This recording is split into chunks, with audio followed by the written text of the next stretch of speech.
Okay, I want to show you a trick with two coins. These are Morgan dollars, brown and silver. And if I put them in my hand and take the brown coin and put it in my pocket, what do I have in my hand? Most people are going to say the silver, but that's wrong because I'm the magician. I always have two. Now, this time what I'm going to do is I'm going to take the silver coin, and again, I'm going to put it in my pocket. What do I have left? People say the brown coin, but again, I have two coins. And if you were here, I'd let you look at this coin. It's just a nice Morgan silver dollar that I'm gonna put in my pocket. So we started with a brown coin and a silver coin. You saw me just put the silver coin in here, so what do I have in here now? No, you're wrong. You see, I always have two coins. Now, if I take the brown one and put it in my pocket, what do I have left in here now? Some people are going to say the silver. Some people are going to try to fool me and say the brown. Others who think they're really clever are going to say both. But guess what, folks? There's none. I want to show you a trick with a little Chinese cup. I stole this from a Chinese restaurant. And a dollar bill that I've just bunched up with rubber bands to make a ball. And what you do is you just cover the dollar with the cup and then take it and squeeze it, and it will go back down through the cup like that. So if I squeeze it, it comes right back down like that. Now, if I keep it up here, then obviously there's nothing down there. This time we'll squeeze it and it goes through, and there it is. And the problem with this dollar bill is that I don't really have any control over it, even though I'm the magician. If I stick it down in my pocket, it has a mind of its own, and you'll see that it comes back up like this.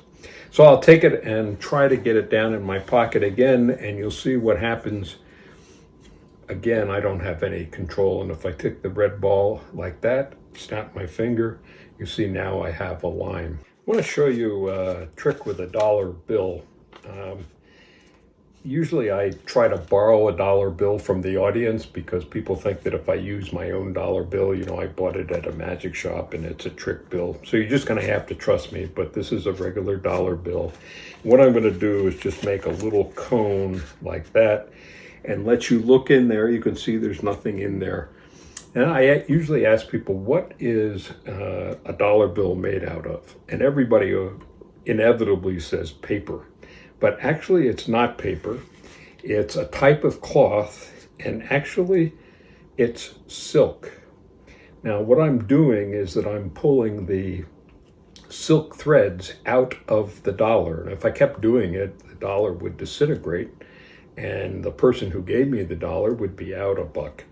So if any of you were born in Vermont, you know that native Vermonters have an expression that what's good for the goose is good for the gander. So I am going to try to take this bill and restore it and put the green silk threads back into the dollar so it's back into its original shape. And push it in there like that. And then I ask somebody to blow on it, and you'll see that the green silk has gone back into the dollar. I want to show you a trick with a yellow silk. What I'm going to do is take it and force it into my fist, and it goes in one side yellow, but it comes out the other side green. It's sort of like a tie-dye operation. Silk gets painted as it goes through my hand. And I keep pushing this in like so. As I push it in, I pull it out and get it all the way in. And it looks like a pretty good trick. But you'll see that I cheated because I have an extra silk. So now you're laughing because you see the two silks and you see how I did it. Actually, I'm going to show you how this trick works. What you do ahead of time is before you're going to perform, you get this green one all the way in like so. In like so. And then I'm going to teach you two principles of magic. One is palming and the other is misdirection. You want to be able to walk around with your hand like this, disguising the silk. But if you do this, nobody will look here. They'll all look over here. This is called misdirection. The only problem with this is you can't open this hand. Well, I can because I'm a magician. And again, if I take the yellow silk and push it in, sure enough, out comes that green one again.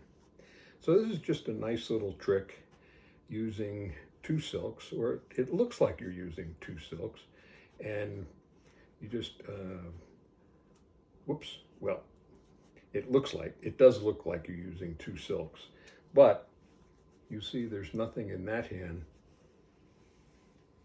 and there's nothing in this hand. I want to show you a trick using this blue rope. It's pretty simple. I carry it in my pocket, tied up like this. But what we're going to do is we're just going to do a regular square knot and pull it hard and blow on it, and you'll see I have a ring that I can use to do a couple of things for you. I think I'm going to do 3 of them. They're all start off pretty much the same.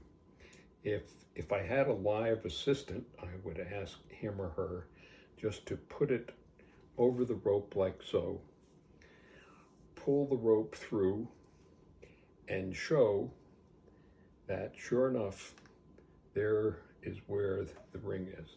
And then, if I just squeeze this hard enough, you'll see that the ring falls off. Now the second time, same thing. Take the ring and put it on top like so. Pull it through.